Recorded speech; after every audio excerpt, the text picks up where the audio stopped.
I'm sorry that we can't meet in person. The next item on the agenda is lunch, and we are all most of us are missing out on beautiful Macau food.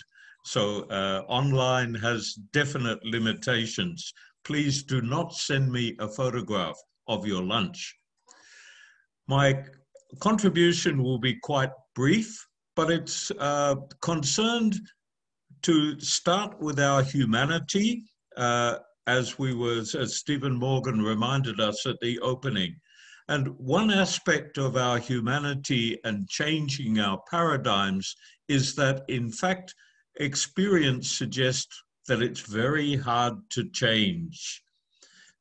What Iris Murdoch called, we can't change quickly or easily because there is a depth and density in ourselves, so that a change of heart, a metanoia, a change of direction of spirit is very difficult to achieve. And those who have invested most in the present, I don't necessarily mean money, they will find it the most difficult to change. Let me give you an example. Imagine that you are a coal miner, a really good miner, and your father was a miner before you.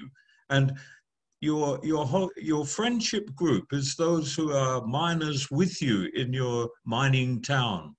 So if somebody comes along and says, look, your mining for coal is in fact not a good thing for the environment, for the world, you're not going to be impressed. Your whole life has been built up. Your self-esteem, your sense of what it is to be yourself has been built up as a coal miner. The more you humanly have invested in a situation, the harder it will be to change. Any change, even a change for the better, is always costly. Those of you who have moved into a better house recently know how hard it is to leave the old one. I quote Laudato Si in my little notes, sometimes out of context, but because the quote itself can be also applied to other contexts. Change is something desirable, Pope Francis said, yet it becomes a source of anxiety. It's not only the individual who finds it hard to change, we're social people, we live in community, and I believe that communities can equally find it hard to change. Those communities might be families, might be corporations, might be trade unions, our professions, whatever it might be. The example that I'd like to just briefly point you towards, we can't discuss it all today, is a series of corporations which we might now describe as predatory. That is, that they were set out to just make their gain from others. Maybe their economic paradigm was that there's only so much in the world, and if you want to have more, you have to take it from someone else. But important in that context have been things like the East India companies, Hudson Bay companies, the various trading companies, which ended up running their own armies, being governments, all in the interest of corporate profits. We do see how change is possible. We look back and see how guilds as a group for organization were gradually transformed and even disappeared because of the impact of trade unions and associations as the economic paradigm in the Industrial Revolution changed. But I suggest that it's much harder to invite people to change if there's no clear direction or vision of what the new arrangements will be and what it's going to cost people. The third area of change is changing embedded structures. Our society has embedded within its legal, social, customs, usages, embedded economic paradigms within it. Let me give you an example from COVID-19. Sorry, just go back a bit. Mr. Ansanazio suggested that if there's a vaccine coming, the rich will get it first. You know, we have spent an enormous amount of social effort over more than a century to develop the current system of patents, trademarks, and other aspects of intellectual property, which tried to balance with time limits, on the one hand, the interests of developers, and on the other hand, the interests of consumers. And funding arrangements, how the pharmaceutical industry is funded, depend on patents and trademarks and other similar intellectual property. So unless, if we want to change the economic paradigm, which is built into those legal structures, we need to have something to put in its place, something which will be an alternative structures, an alternative set of arrangements to implement a new paradigm. We can't just kind of march blindly into or hope rashly or with hope but no practicality into a new paradigm. Change is possible. I put before you in my little note the instance of serfdom and its disappearance. So for a new paradigm, there needs to be a considerable clarity, bringing the scholars like those who are present today, bringing quite sophisticated techniques and study to how to change and to what those changes might be. It is possible to change our current economic and technical paradigms. I think looking at chapter 5 and 6 of Laudato Si sketches a path for conversion, but my only contribution to the other beautiful papers that are being put before us over these 2 days is just a simple one. Change is possible, but change is never easy at the individual, at the social and community, and at the institutional levels.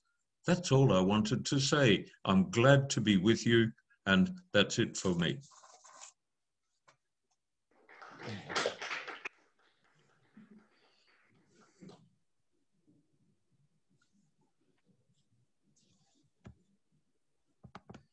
Thank you, Roderick, very much indeed for sharing with your usual sense of humor how difficult change is to bring about, but within which structures it may happen, maybe at least one day.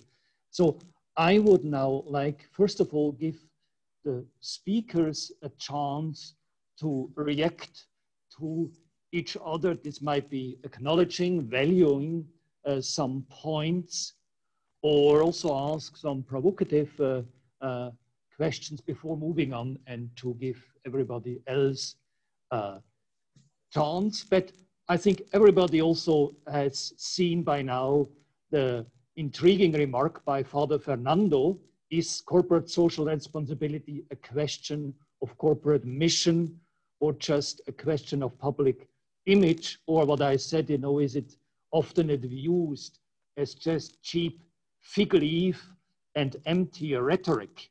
So is there really a chance, as Professor Noronha outlined, for change to the better? So first, up to our speakers. So could I ask first, presently here in Macau, Professor Noronha, if you want to react also in the name of your esteemed colleagues, Jenny and Sandy, to these various issues, especially raised also here in the floor by Father Fernando Aspiros. Thank you.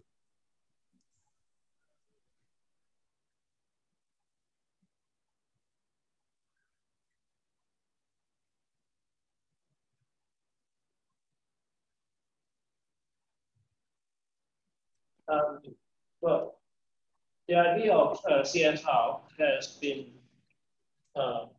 abused actually very much by companies as using as a marketing tool, as you mentioned that it's like an empty rhetoric and what we call window dressing very often, right?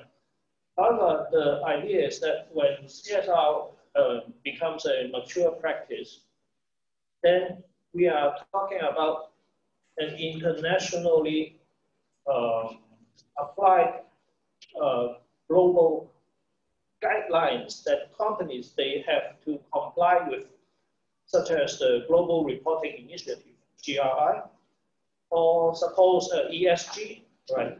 What we call environment, safety, and governance, right? So this, say GRI, ESG, and also many other standards, and even the international financial reporting standards, they are going to have a completely new set of CSR standards on how companies need to report what they have to do, what they have done in terms of CSR.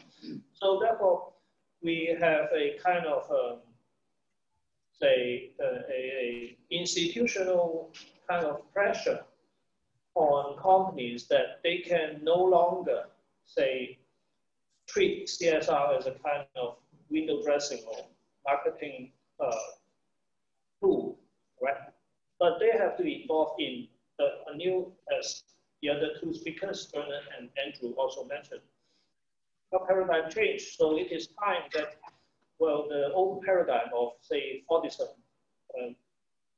things are no longer applicable in today's competitive world, right? So when you have things like, say, global reporting standards requiring you to do so, otherwise your company cannot be listed in stock markets, and therefore you cannot collect funds, and therefore your company cannot extend or enlarge or develop.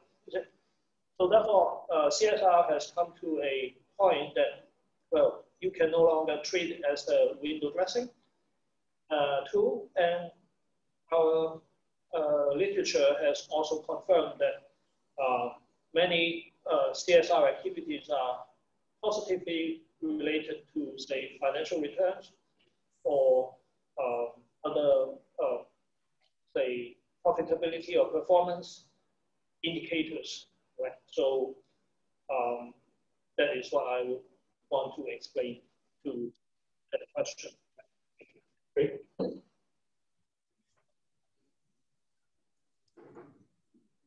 Now up to Roderick. Now you also hopefully see Dennis presses us with the tough questions of what is the actual measurement that this is a true, genuine commitment and not just empty rhetoric. Where is the profit sharing? I think another important question raised is which stakeholders are elected to corporate boards, and what about the externalities, of course, about organized crime, money laundering, prostitution, human trafficking. Roderick, you want to say now, jump in? Yes, I'd like to congratulate Jenny, Sandy, and Carlos, Professor Noronha, on your paper, and I look forward to reading the study. One of the interesting things which you pointed out just in passing was that the casinos have on some occasions engaged in social action themselves, and on other occasions they've outsourced it by funding other organizations, including Catholic Church organizations. So to some extent, when they outsource their corporate social responsibility, it might be a question of efficiency, but it also brings into play the stakeholders and the possibility that the very outsourcing acts as a kind of check that this is not just window dressing, but it's actually taking place. So I'm curious if you've got any local comments from Macau about when the casinos choose to outsource and when they choose to engage in social action directly themselves.